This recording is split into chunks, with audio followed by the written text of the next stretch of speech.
are Chlöe Swarbrick and Patrick Gower promoting dangerous home drug use, and should the pair of them be prosecuted? The trouble with the New Zealand Green Party is that they are for all intents and purposes just another Black Lives Matter con artist party.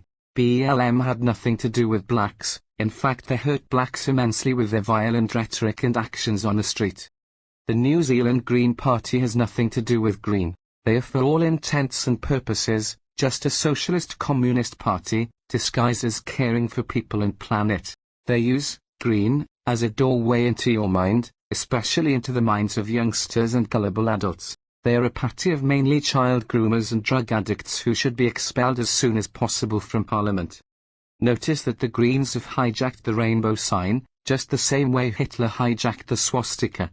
The Greens have queers for Palestine and climate change. Remember their chants, "We're here, we're queer, we're coming for your children."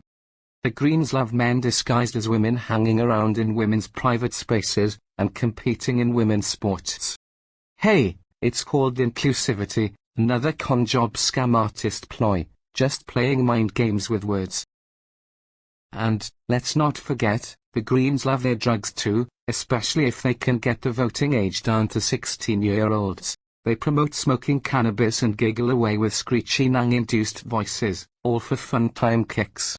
Little do they know about the devastating mental health and nerve damage that these drugs can cause downstream, to innocent youngsters. I spent all my time talking about weed. I'll put my debate moderator hat on. Yes or no, and be honest with me, have you ever done a nang? I'll be honest if you will, Paddy. I'll be honest and say that yes, I have done a nang. Then yes, I have as well. And have you done more than one nang? I have, and I would also say that I have inhaled, unlike most politicians would admit to when it comes to cannabis. All right, I think we better stop this game because who knows where it'll end up. Nangs are usually small canisters of nitrous oxide which the drug user will typically inhale via balloons filled with the gas. Most users will release the contents of a single nitrous oxide canister into a balloon and then inhale it, for a short-lived high. In the drug user world, nangs are sometimes called whippets, chargers, bulbs, nose, or the more common term, laughing gas. We've had multiple people presenting being bedbound, unable to walk, and so many of the people who present to hospital with this issue are very severely affected. In some cases, NOS can leave users bedridden or paralysed for weeks. One Christchurch mum feared someone would die after finding out her adult son had spent about $2,000 on the tank since May. The New Zealand Drug Foundation says the large containers are very worrying. For $60, I could have bought about a 600 size cream canister, or for $145, I could have bought a whopping 3.3 litres of the stuff. It started out as a bit of fun, but within 6 months these two women were inhaling up to 13 litres of nitrous oxide, also known as nangs, every weekend.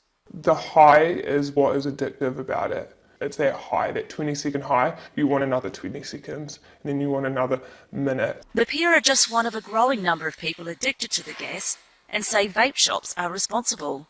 It's so easy. You just go in, ask for whatever, like say you want 2 canisters, which is like the big 1 litre ones. Some vape shops are flouting the law and selling large canisters which can cause serious health issues, including nerve damage. My muscles are like hurting, my back. Last week I had like a sore back and I couldn't even get out of bed for like 3 days. And yeah, I'm feeling tired, no energy. Yeah, even my memory, like I'm losing my memory.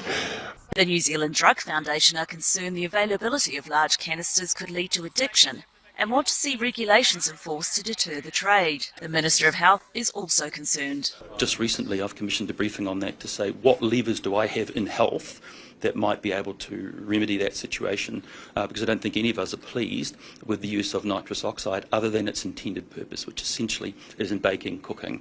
MedSafe says a national survey showed recreational nitrous oxide use increased from 4.8% in 2019 to 5.6% between 2022 and 2023, and it was among the 2 most common forms of inhalants used, a growing problem with long-term consequences.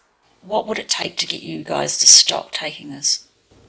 If I ended up in hospital, I probably would stop.